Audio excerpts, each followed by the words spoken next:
Sonoma's whole history is basically just being controlled by other countries.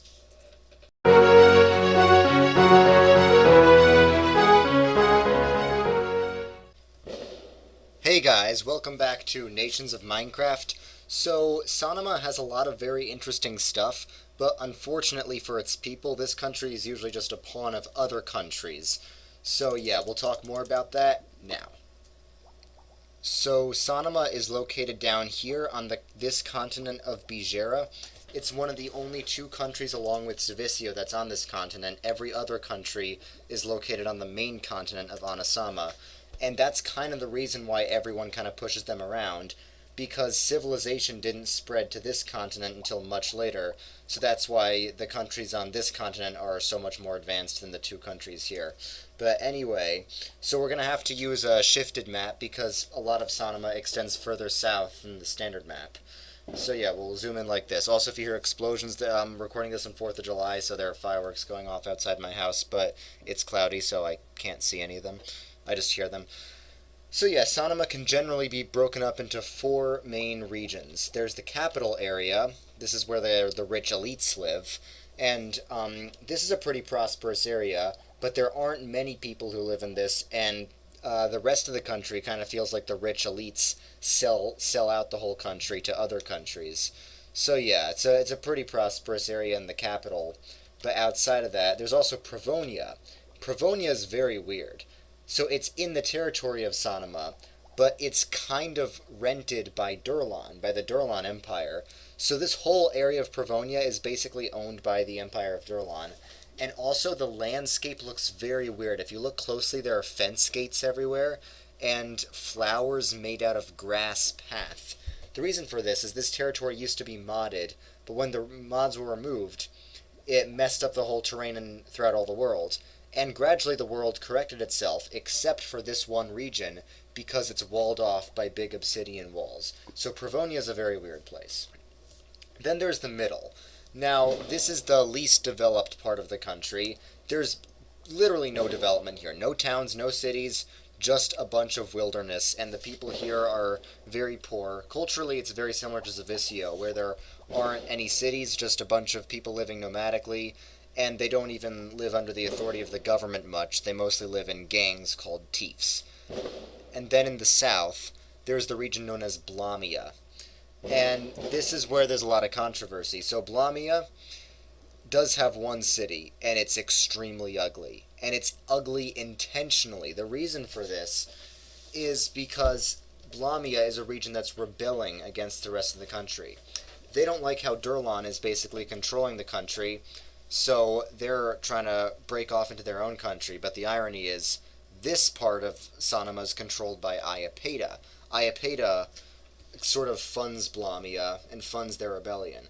The reason it's ugly is because they think since Durlan makes beautiful things, they want to rebel against Durlan by making ugly things. So yeah, a lot of Blamia is very aesthetically disgusting. And another way to break this up is the capital area is controlled by Kanaya, because Kanaya is right over here. Provonia is controlled by Durlan. Blamia is controlled by Iapeta. And there's a kind of an on and off civil war going on between Blamia and the rest of the country. And the middle is not controlled by anyone, but is just like Zavisio, like in terms of what it's like. Now this is a biome map. This is actually one of the more interesting parts because they have a few unique biomes here. Even in their oak forest, I put an asterisk here because there's some cherry trees along the coast. They have a lot of huge sections of plains, and you can see there's the shadow cast over all the plains because of the mountains in front of the sun. There are these golden trees that don't exist anywhere else in the world. And there's also a biome called Bijeran Woods, which doesn't exist anywhere else. So yeah, a lot of really cool biomes here. And then of course there's a large flower forest, and I told you about it. It's in Provonia, and it looks really messed up because of the terrain. Okay, now here's a temperature map. Basically, it's warm throughout the whole country. Here's a humidity map. It gets more and more humid as you go further south until it suddenly gets very, very dry. Now, this is a language map. In most of the country, they speak Proto-Southern. All the peoples of this whole continent are very primitive, so they just speak Proto-Southern, except in Provonia they speak Durlani, because it's basically a colony of Durlan. So this is the history. So, for the first few thousand years, Bijera was just its own separate continent, isolated from the rest of the world. Because it was isolated, civilization never spread there, and they never formed any tribes or anything. They were just doing their own thing, just living nomadically. And Anasama was the main continent. Now, here's a whole map. Anasama is where most of everything throughout history has happened, and Bijera is just a little thing on the side. And they made no contact with each other until the Twilight Empire and the Distan Empire worked together to colonize Bijera. So the Twilight Empire got one half and called it Sonoma, the Distan Empire got the other half and called it Zavisio. So that's how there was a difference. That's the first time there was a difference between Sonoma and Zavisio. And then later on, during the Titan War, Sonoma and Zavisio were both Titan provinces, and the Titans exploited the resources of this area. Then later on, the Green Plateau conquered everything. But because they used to be Titan areas, the Titan leader Kronos gave Ex-Esquire connections to the local leaders of Sonoma. Ex-Esquire formed a gang with the leaders of Sonoma, and he basically had Sonoma as his secret base. Even though it was ruled by the Green Plateau, Ex-Esquire was secretly pulling the strings there for a really long time, because Kronos gave him connections there. And then later Sonoma became an independent country, but it was still ruled by Ex-Esquire's gang, who were kind of terroristy at that time. And they actually exported a lot of slave labor to other countries, until the other countries realized what they were doing and banned trade from Sonoma. And this made Sonoma very mad, and they got a dictator named Maswenu. And Maswenu was a cow who lived in the palace. He was a very bad dictator. Again, sorry about all the fireworks going off in the background.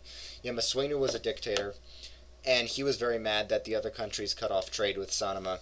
And Durlan was also mad about other countries cutting off trade with them, and they were already friends with Durlan, so they helped Durlan in the Great Durlan War by trying to conquer a bunch of their neighbors. And they got pretty far, but eventually Durlan lost the war and they had to give it all up.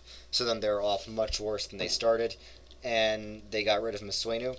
And ever since then, not much has happened in Sonoma, except, of course, there's the whole Provonia thing. Durlan owns Provonia, and Provonia is where they hide all their illegal crap.